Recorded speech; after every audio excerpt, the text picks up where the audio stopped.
Ramdam Sport, Benoît Choquet. Bonjour à tous, vous êtes sur Ramdam Sport en compagnie de Benoît Choquet et Georges Juppé pour l'analyse de la 7e semaine de NFL. Une semaine pleine de surprises. Bonjour Georges. Bonjour Benoît. J'espère que tu as bien dormi malgré cette nuit palpitante. Oui, j'ai profité. La Gazette m'a gentiment mis en récup ce lundi, donc j'ai pu de me lever plus tard et profiter à fond du match des Patriots de mes Patriots contre Ted Jets. Et je suis sûr que derrière le micro, il y a aussi des fans des deux équipes. Ouais, il y en a qui ont de la chance. Alors, dans le menu de l'émission classique, on va passer en revue les matchs de la semaine. On continuera avec les top 3 par équipe et par joueur, poursuivre par le flop 3 et le flag de la semaine. Alors on commence tout de suite avec les matchs de division. On vous en parlait dans le United Sports of America de la semaine passée. Il y avait 5 matchs de division au menu. Alors les matchs de division ont une importance assez grande, on peut dire, Georges, parce que évidemment les confrontations directes comptent. Évidemment, oui voilà, c'est ce qu'on appellerait chez nous un match à 6 points. Exactement. Alors on va commencer avec le match entre les San Francisco 49ers et Seattle Seahawks qui s'est déroulé jeudi soir. Un match comptant pour la NFC West avec un résultat final de 13 pour les Niners et de 6 pour les Seahawks. Un match ultra défensif. Entre les deux meilleures défenses, ce qui explique ceci. Et avec deux quarterbacks qui étaient à peine à 150 yards et un running back dans chaque équipe qui était à 100 yards. Tous ces joueurs en défense et à ce petit jeu-là, c'est San Francisco qui a dominé Seattle. Oui, puisque noyau plus complet et plus de valeur. Plus d'expérience aussi. Hein. Plus d'expérience, mais certainement plus de force en réception, plus de force aussi en course. Noyau plus étoffé qu'à Seattle. Tout à fait. Alors on continue, on passe au dimanche maintenant avec le duel de la NFC NFC Est entre les New York Giants et les Washington Redskins, avec un score de 27 pour les Giants et 23 pour les Redskins. Ça se joue à New York. Et là, le duo Manning-Cruz a encore frappé au dernier carton avec un drive et un touchdown qui clôture le match. Hein. Ouais, big match, vraiment, pour moi, déjà un parfum. C'est souvent le cas entre les deux équipes. Maintenant, il y avait des années où Washington était vraiment trop faible pour rivaliser avec les Giants. Donc à chaque fois, ça se décarcasse.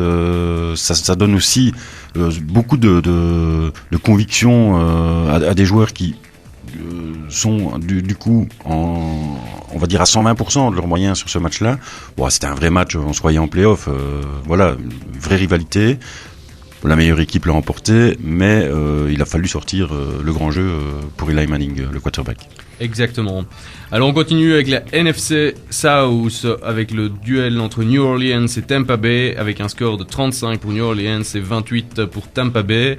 Là c'était un match assez surprenant.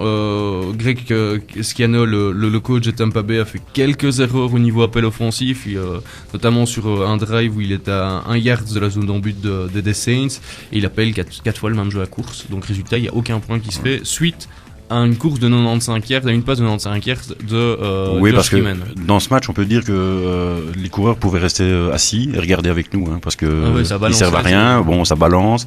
Ça permet de dire aussi quand même, les Saints s'enchaînent, donc c'est très bien. On avait soulevé leur première victoire. Que Drew Brees est toujours sur les traces de son propre record de 2011, au-delà pour le moment, sur une estimation de 5700 yards à la passe à la fin de saison s'il continue à ce rythme. Un match extraordinaire au niveau offensif avec un total de plus de 900 yards pour les deux équipes. Alors on continue avec le match dont on vous parlait en tout début, avec un petit clin d'œil pour Sancho, il se reconnaîtra, c'est son anniversaire aujourd'hui.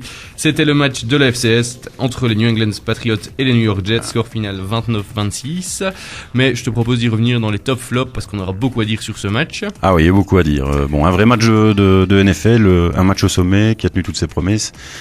Et où on a vu les Jets rivaliser avec les Pats, ce qui n'était pas nécessairement toujours attendu. Ce qu'on ne pensait pas être capable il y a 2-3 semaines après la cinglante défaite contre les Niners à domicile. Et alors enfin, le match de la FC Nord entre Pittsburgh et Cincinnati avec un petit retour en grâce de Pittsburgh et sa première victoire à l'extérieur, 24-17 contre Cincinnati. Juste un mot, moi je le prends quand même gros message de Pittsburgh pour dire on existe toujours, on est toujours là, et je pense que je l'ai déjà dit, il faut pas les enterrer. Ils sont à 3-3, première victoire en déplacement, et à domicile ils peuvent faire une saison invaincue, donc les Steelers sont toujours là. Alors on se retrouve dans quelques instants pour la suite du compte rendu de la semaine 7. Ramdam Sport, Benoît Choquet. De retour sur Ramdam Sport avec Georges Juppé pour la suite de l'analyse de la 7e semaine. On a vu les matchs de division en première partie. On continue avec les autres matchs du week-end. Avec, dans les matchs à suivre, il y avait Green Bay qui jouait contre Saint-Louis avec une victoire de Green Bay 30-20 et une première défaite à domicile pour les Saint-Louis Rams. À noter, Rodgers, fidèle à lui-même, 342 yards à la passe, 3 touchdowns, 0 interception. Superbe match. Oui, et tu fais bien de souligner pour Rodgers. Il est sur lui aussi les bases de battre son record personnel. Or, c'est quand même pas un rookie, donc ça veut tout dire sur la qualité de sa saison. On continue avec les Vikings qui jouaient contre les Cardinals avec une victoire 21-14 pour pour les Vikings, pardon. Alors les Vikings continuent sur leur lancée. Les Cardinals, eux, je crois qu'on les verra plus cette année. Non, et nette confirmation que c'est quand même la surprise du début de saison, c'est Minnesota. Ouais, voilà. Exactement. Alors on continue avec les Cowboys qui jouaient contre les Panthers avec une victoire des Cowboys 19-14. Quand on mène 12-14 avec 4 minutes à jouer, qu'on a la balle et qu'on fait un free and out direct, je crois qu'on peut rien attendre. Mais ça a bougé pas mal aujourd'hui du côté des Panthers, on en reparlera voilà, il y a du mouvement en seconde partie. On en parlera plus tard avec le flag en fin d'émission. Juste un mot quand même, ces Cowboys-là, même avec cette victoire, ne convainquent pas, et Romo ne sera jamais un franchise player, celui qui était attendu. Ouais, exactement. Voilà. Alors, on poursuit avec le retour à la victoire pour les Texans qui ont fait une démonstration contre les Ravens, 43-13. Même si du côté des Ravens, on a perdu Ray Lewis, qui est la figure emblématique et le team leader de l'équipe la semaine passée, il est out pour la saison. C'était une victoire aisée. Ouais, ça change quand même très fort la donne, l'absence de Lewis, parce que pour moi, c'est quand même c'est l'équipe que je pointais depuis le départ comme vainqueur potentiel du Super Bowl cette année. Enfin, ils sont donnés un peu chaque année dans les prétendants. Mais il faut quand même se dire une chose, sans lui, là, c'est un vrai meneur, ce gars. Donc là, ça devient dur. Ouais. Bon, ils ont récupéré Suggs qui a fait un bon match après un début de saison blanc, mais voilà. Enfin, on parlera de Flacco, je pense, aussi dans la suite de l'émission. Alors, on continue avec 3 matchs de moindre importance. Il y avait les Titans qui jouaient contre les Bills. Si San Francisco Seattle était une victoire et un match très défensif, là, c'est un festival offensif avec des défenses complètement absentes. Il y en a pas. Oui, exactement. 35-34, victoire pour Tennessee. Ça m'a fait penser à un petit match de provincial où ça dégomme dans tous les sens, mais il y a du spectacle, il y a du show, mais voilà quoi. Au niveau technique, stratégie, etc., il n'y a pas eu grand chose dans ce match-là. Ben non, et ce qu'il y a, c'est que ça pense évidemment à surtout jouer sur ses points forts. Les coachs ne peuvent plus faire que ça, puisque c'est trop tard maintenant pour régler des points faibles aussi importants. Donc c'est tout à l'attaque, allons-y. Et puis ce qui est quand même décevant, c'est que les Bills, sur le papier, sont 3 fois plus forts que cette équipe des Titans, mais finalement perdent un point. Ouais. Et c'est la victoire de Papi Hasselbeck qui est de retour, avec la blessure de Jake Locker. On continue avec un duel de rookie quarterback entre Indianapolis Colts et les Cleveland Browns, et une victoire 17-13 pour les Colts, avec 2 rushing touchdowns de Luck. Oui, mais pour moi, là, c'est un match provincial. Je n'ai pas vu, donc je ne peux pas juger, mais bon, c'est clair que c'est pas un score top. On finira avec Oakland Raiders contre Jacksonville Jaguars et une victoire à l'arraché des Raiders 26-23. On en discutait un peu en off. Oakland, il y a Palmer qui fait la saison de tous ses records qui continue comme ça. C'est ça. Tout à fait ça. Et du côté des Jaguars, c'est une équipe assez surprenante.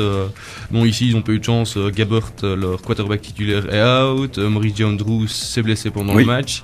Et voilà, ils ont des armes. Ils vont drafter un wide receiver en premier tour de draft en numéro 5, fantomatique. Oui, mais enfin, bon. Gabbert est un premier tour de draft. Oui, mais sur je suis plus patient avec les rookies, surtout en wide receiver où généralement, d'ailleurs on en a parlé et on en reparlera tout à l'heure dans les tops, on retrouve dans les tops quelqu'un qui dans sa première saison n'est apparu que 4 ou 5 fois avec les Chargers, Vincent Jackson, et qui maintenant carbure. Donc il faut le temps sans doute de trouver ses marques, ses connexions, de se développer physiquement. Pas être trop sévère et pas le brûler direct, quoi. Oui, ceci dit, ça aussi c'est un match qui opposait 2 équipes.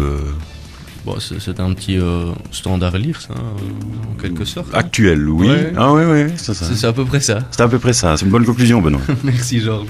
On se retrouve dans quelques instants après un petit break musical pour entamer les top, flop et flag de la semaine. À tout de suite. Ramdam Sport, Benoît Choquet. Vous êtes de nouveau sur Ramdam Sport avec toujours le duo Georges-Benoît pour la suite de l'émission. On entame les top 3 par équipe après avoir balayé le compte rendu de la semaine 7 en NFL. Georges, t'en prie, ouvre le bal. Je vais te laisser en fait la balle, direct. Pour la première place de la semaine, je pense que tu as beaucoup de choses à dire sur les Texans. Oui, les Texans, ils ont connu leur première défaite la semaine passée à domicile, en plus contre les Packers. Bon, avec un Rodgers exceptionnel, c'était mon numéro 1 top 3 joueur la semaine passée. Mais ici, on a resserré les taux, prestation époustouflante tant sur le point de vue offensif que défensif. Je peux rappeler le score parce qu'il est... il est costaud, 43-13. Je ne connais pas beaucoup d'équipes qui peuvent passer 43 points à la défense des Ravens. Oui, même si on le disait, ils ont perdu leur maître à jouer, Ray Lewis, mais c'est énorme. Il faut les passer. Alors, quelques petites stats. 5 touchdowns, 2 à la passe, 2 à la course et 1 sur interception, 4 sacs, 38 minutes de possession sur les 60, ce qui est quand même assez important en NFL. Un safety, bref, il y a eu toute la panoplie. Flacco a été intercepté 2 fois, alors que Flacco, c'est un quarterback qui tourne à 10-12 interceptions par an, donc 2 sur un match, c'est quand même pas mal. Ray Rice, qui est un running back qui tourne très haut aussi, en d'habitude limité à 42 yards. Match parfait. Schaub qui joue très juste. Foster qui est toujours là. C'est une équipe qui peut aller très loin. Ils sont en 6-1. On savait que le quarterback et ses receveurs favoris. Tant qu'ils sont en bonne santé, eux, il a la connexion avec ceux-là, donc ils peuvent faire mal. On savait aussi qu'ils pouvaient faire mal à la course. Ce qu'on savait moins, c'est qu'ils pouvaient être performants chaque semaine. Ils n'avaient plus battu depuis 7 saisons les Ravens. Oui, en sachant qu'ils existent depuis 10 ans, je pense. Hein, donc ça veut tout dire. Les Texans, déjà l'année passée, auraient pu faire beaucoup de choses, mais bon, Schaub s'est pété au cours de championnat, et c'est TJ Yates qui était un rookie devenu un peu nulle part, c'est parce qu'il était encore là à ce moment-là de la draft qu'il avait été pris. Il avait quand même été chercher une victoire en playoff aussi, avant de se faire sortir. Je me demande si c'est pas par les mêmes Ravens d'ailleurs l'an passé. Donc voilà, une équipe très très belle, très intéressante à voir jouer, avec des cheerleaders de charme, on en parlait aussi. Oui, qui sont sans doute dans le top 3 de la NFL, donc les Pom Pom Girls. Et donc voilà, en numéro 1, les Texans, tu les as mis aussi dans ton top 3 ? En numéro 1. J'ai pas grand chose à rajouter, donc juste un petit rappel historique. Houston avait déjà une équipe avant d'avoir les Texans, c'était les Oilers, nom mythique et qui traduisait assez bien cet état, et c'est-à-dire à qui se cachait derrière, c'est-à-dire les pétroliers texans. Et là, ça commence à prendre forme. Je pense que si c'est pas pour cette année, la construction se fait vraiment bien, et le premier Super Bowl ou le premier titre n'est pas loin. On est bien d'accord. En numéro 2, je pense qu'on a le même choix aussi, Georges. Je pense que tu as pointé les Giants. J'ai pointé les New York Giants. Pareil, je t'en prie. C'était un match capital, nous en avons parlé tout à l'heure, donc contre Washington, victoire par 3 points d'écart, dans le sens vraiment capital, et la victoire donne maintenant les Giants à 5 victoires et 2 défaites, dans une division où tous les autres sont à 3-3. Donc l'écart est fait, on attaque quand même maintenant à fond la course vers les playoffs. Le mois de novembre est toujours celui qui va décider de qui craque, c'est là où les séries, soit en winning ou en losing streak, donc les séries de victoires ou les séries de défaites vont être plus longues, c'est-à-dire que pour le moment on voit bien que, à part les mauvaises équipes ou les très bonnes, les autres c'est une victoire chez soi, puis on peut être battu en déplacement, voilà, c'est la loi du sport. Mais au mois de novembre, il y en a souvent qui craquent. Pourquoi? On est vraiment maintenant au premier tournant physique pour la plupart des joueurs qui ont 7 matchs dans le coco plus la pré-season, et donc là on va voir les vrais. Je pense que les Giants sont déjà maintenant amorcé le virage. On les retrouve quand même maintenant plus réguliers. C'était un vrai gros match. En face, une belle équipe de Washington. Plein d'avenir. Moi je pense que c'est vraiment l'équipe, faut pas y toucher, il faut venir greffer un bon wide receiver. Voilà, greffer des gens là où, et surtout aussi travailler sur les special teams. Donc on en est quand même déjà sur s'ils sont intelligents. Il reste des finitions. Voilà, il reste des finitions à faire, et c'est l'équipe qui peut venir dans 3-4 ans avec un quarterback comme celui-là, donc Robert Griffin III. Il court encore un peu trop à mon goût, mais bon, il va se calmer. Il va se calmer, il est jeune, mais il est déjà bien parti lui aussi pour rookie de l'année. Donc voilà, un vrai match à montrer pour moi, et à revoir même quand on connaît le score. Enfin, j'ai vu le match hier, et là ça accroche quoi, et ça déménageait sec. Ouais, c'est très impressionnant. Et alors, Moi, je les ai pointés numéro 2 aussi, et ce que je trouve incroyable, c'est le tandem Eli Manning, Victor Cruz. Oui. C'est les rois du comeback. Celui du Super Bowl. Ce sont les rois du comeback. Ici, il y a encore une dernière passe, une dernière bombe, et hop, on prend l'avance et on termine comme ça, quoi. Alors en numéro 3, moi j'ai pointé les Steelers, je les avais mis en flop 3 la semaine passée parce qu'ils étaient un peu décevants. Voilà, ils sont de retour. Première victoire à l'extérieur, offensivement 431 yards pour seulement 185 yards concédés aux Bengals. En plus c'est un peu l'hécatombe au niveau offensif. C'est l'hécatombe, il n'y a plus deux running backs, les deux running backs sont blessés et c'est Dwyer qui est un inconnu qui débarque et qui lui va planter 122 yards.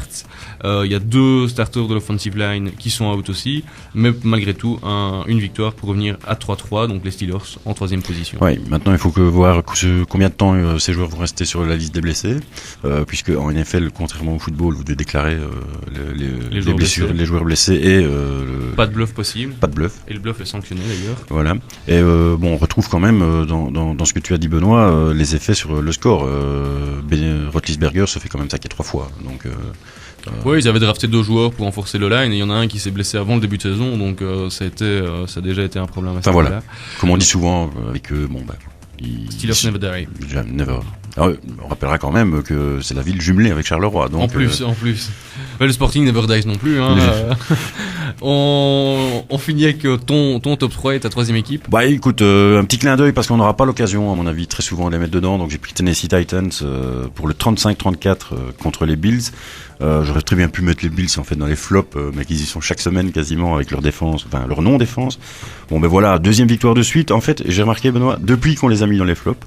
Donc à mon avis, du côté du LP Field, on nous écoute. Oui, c'est fort possible. Buffalo n'est pas la ville jumelée avec Liège par hasard. Je ne sais pas.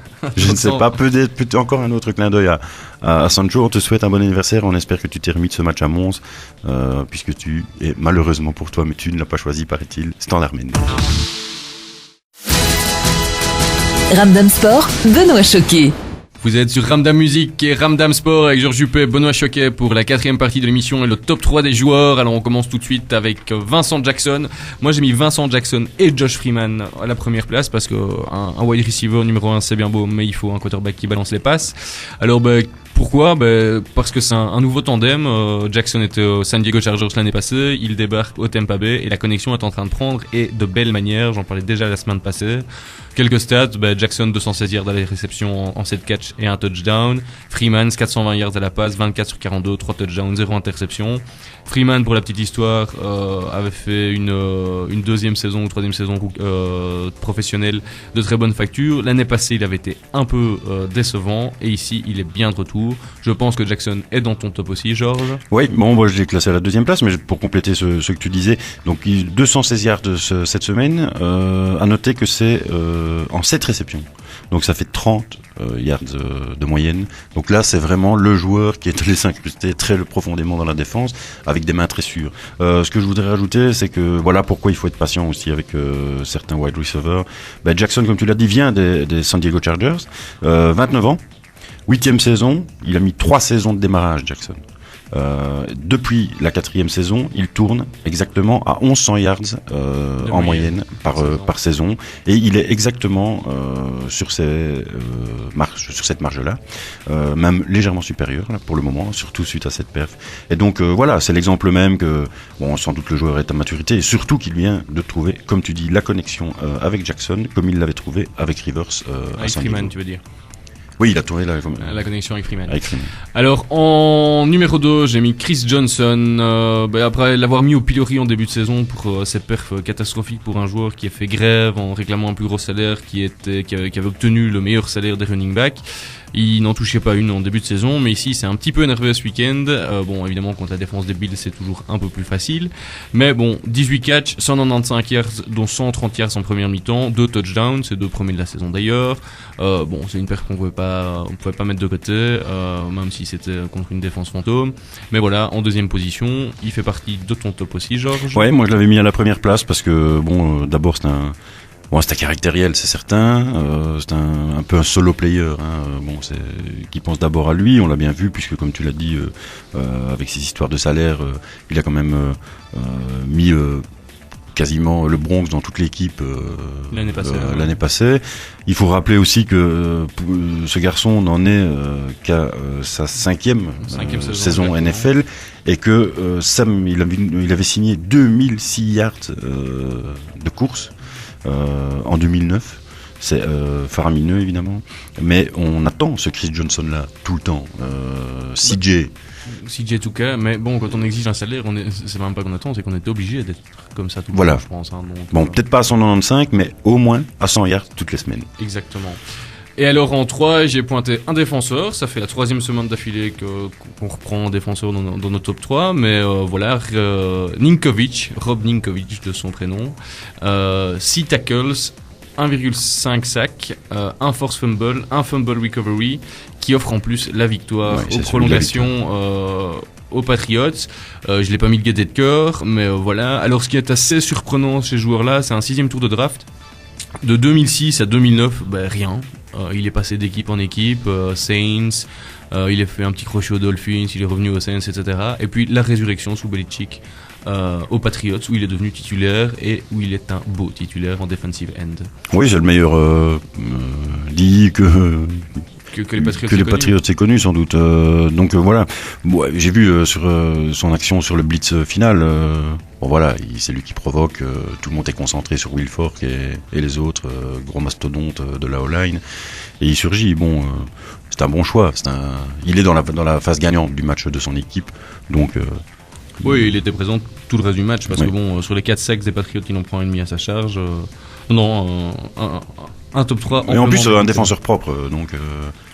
Oui, c'est rare. Oui, enfin, pas c'est rare, mais il y en a certains. Je veux dire, il arrive lancé comme un camion comme les autres, mais ça va. Pas de coup vicieux, pas de coup vicieux jusque maintenant. Oui, pourvu que ça dure. Moi, en 3, Benoît, pour enchaîner sur la fin de notre top 3 individuel de cette semaine en NFL, un jeune vieux de la vieille, Adrian Peterson, running back des Minnesota Vikings, équipe surprise de ce début de championnat. Ça doit lui faire plaisir à Adrian Peterson parce que pour signer 153 yards, c'est que le garçon a gardé sa motivation intacte.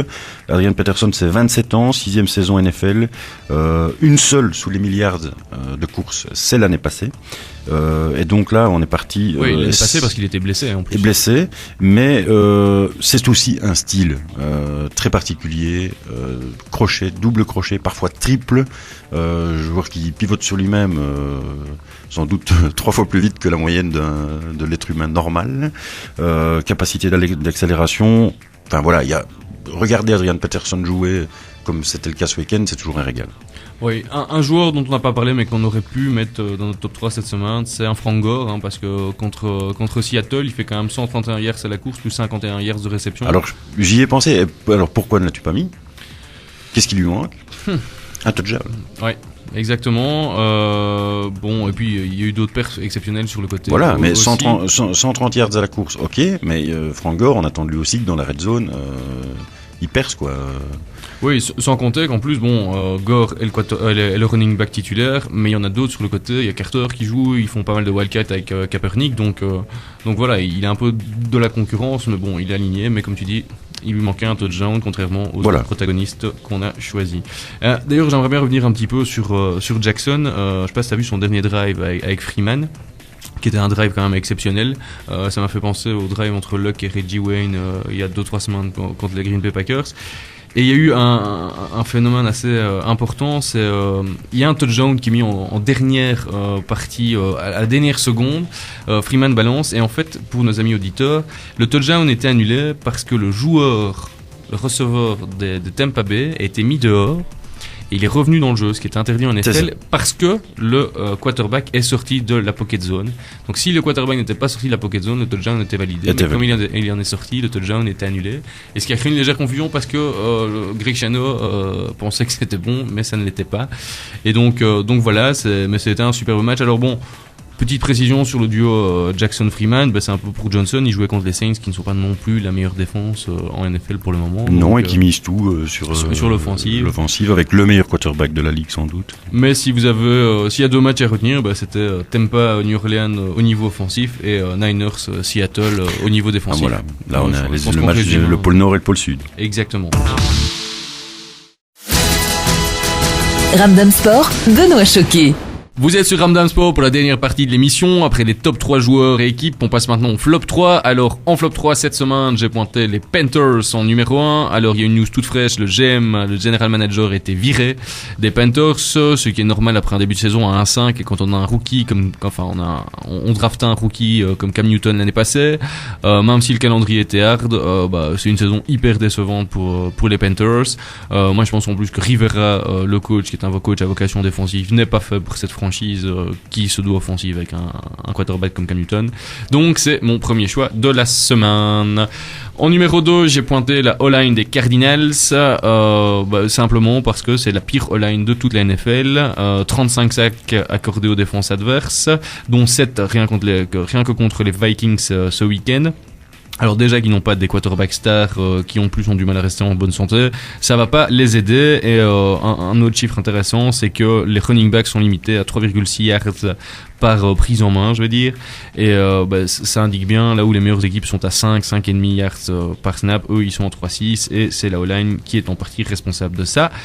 En numéro 3, j'ai pointé notre ami Joe Flacco pour son inconsistance. On parlait d'Alex Smith qui était aussi dans les flop 3, aussi bien dans le flop 3 que dans le top 3. Joe Flacco fait son entrée dans le flop 3.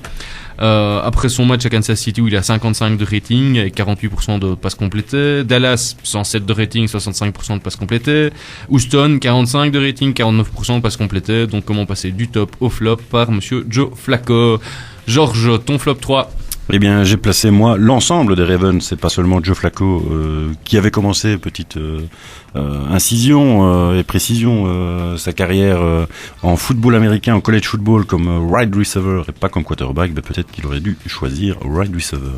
Quand on entend les ratings que tu annonces et qui s'accumulent pour faut bien le dire, le quarterback d'un des favoris de l'année. Exactement.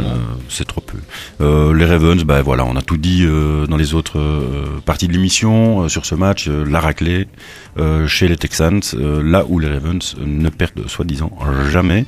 Bien, c'est fait et plutôt bien fait. Une line aussi en numéro 2, mais moi c'est celle des Jets parce qu'elle lui coûte la victoire contre les Pats.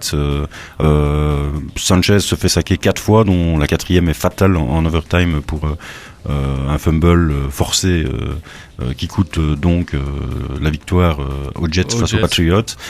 Pour moi, voilà, c'est pas une O-line qui permettra, tant qu'on n'y touche pas, de combler au moins ce manque et de protéger un quarterback qui, sans être toujours très régulier, mérite quand même beaucoup mieux. Et en 3, Cleveland Browns, rendez-nous les vrais Browns de la belle époque. De la grande époque, je ne l'ai même pas connu moi-même, sauf sur des DVD, voire même à l'époque des VHS, pour ceux qui ont connu ça, avec des vrais joueurs, des joueurs qui savent courir, puisque c'est la plus faible équipe en rushing, des joueurs qui savent défendre, puisque c'est une des plus mauvaises défenses, et aussi le seul qui, pour moi, échappe au naufrage est Whedon, le quarterback, chez les Browns. Voilà pour mon flop de la semaine, Benoît. Très bien, Georges. On passe maintenant au flag qui, lui, est lié au flop, vu que ton flag de la semaine est attribué à... parlons des Carolina Panthers, puisque nouvelle fraîche, tu en as parlé, propriétaire et fondateur Jerry Richardson a viré Marty Hurney, qui était donc le general manager. Un petit mot quand même si tu estimais que c'était logique, au vu des résultats, je dirais oui. Hurney les avait quand même emmenés en 2003 au Super Bowl, perdu seulement 29-32 contre les Pats, et avait aussi en 2005 les avait amenés dans une autre finale de conférence. Donc il y avait quand même, c'est quand même quelqu'un, Hurney, qui sait ce qu'il fait. Avait-il les coups des franges? Je n'en sais rien. En tout cas, ce staff, quand je suis allé voir à quoi il ressemblait, il ressemble à rien. Donc ni du head coach Ron Rivera aux autres, même voilà, au coach spécifique. Là, il n'y a pas grand-chose et je pense que pour Jerry Richardson, il est temps de tout refaire. Franchise créée en 93 lors de l'extension de la NFL, et ce qui nous permet de se demander qui sera le suivant sur la liste, à savoir est-ce que ce sera à Cleveland Browns où on est à 1-6 en AFC North. Et il y a des chances parce qu'il y a eu un changement de proprio aussi de ce côté-là. C'est toujours aussi un signe. Attention, et vu la parenté animale, que ce ne soit chez les Jaguars de Jacksonville où on est à 1-5, voire, mais ce serait plus surprenant, chez les Chiefs de Kansas City, où on est à 1-5 aussi, mais où là, on semble faire confiance. On parle déjà aussi même peut-être de l'arrivée de Hurley Tout à fait, mais on parlait la semaine passée, ils étaient dans mon flop, on parlait de la semaine passée, de le reprolonger, donc à suivre. Moi je mets une pièce sur les Jaguars. Voilà. Oui, et écoute, tu mets une bonne pièce, parce que moi c'est mon flag de la semaine, parce qu'il est grand temps de faire déménager cette franchise. Jacksonville, c'est un des stades le moins rempli en NFL. Là où à côté de ça il y a des villes comme Los Angeles qui n'ont plus d'équipe, il y a d'autres villes aux USA qui sont plus porteurs, et on s'entête à garder une équipe à Jacksonville. Il y a des trucs bizarres qui se passent là-bas. Ils ont fait quelques apparitions en playoff depuis leur création, c'est une jeune franchise aussi, mais après 93 ça, 93, ouais, comme Caroline, hein. Mais après ça, le scouting est vraiment très mauvais. Le general manager ne fait pas beaucoup de choses non plus. Ils ont filé un contrat en or à Loren Robinson, qui est un wide receiver qui sortait d'une bonne saison à Dallas. On draft des premiers choix de draft qui confirment pas, donc il y a problème de confiance. Enfin, il est grand temps qu'on déménage, et pourquoi pas qu'on déménage cette équipe à Londres, comme on parle d'une franchise londonienne. Et à ce petit sujet, petit match dimanche à Londres entre les Patriots et les Rams, si je ne me trompe. C'était Georges Juppé, Benoît Choquet pour le Ramdam Sport de la 7e semaine en NFL. Georges vous fixe rendez-vous la semaine prochaine. Je serai, quant à moi, aux États-Unis, où je reviendrai avec un reportage tout chaud du match entre les Chicago Bears et les Carolina Panthers dont on parlait. Georges, je te souhaite une bonne émission la semaine prochaine. Je te souhaite un bon match. Merci. Bonne soirée à tous. Et rendez-vous sur United Sport jeudi et dimanche.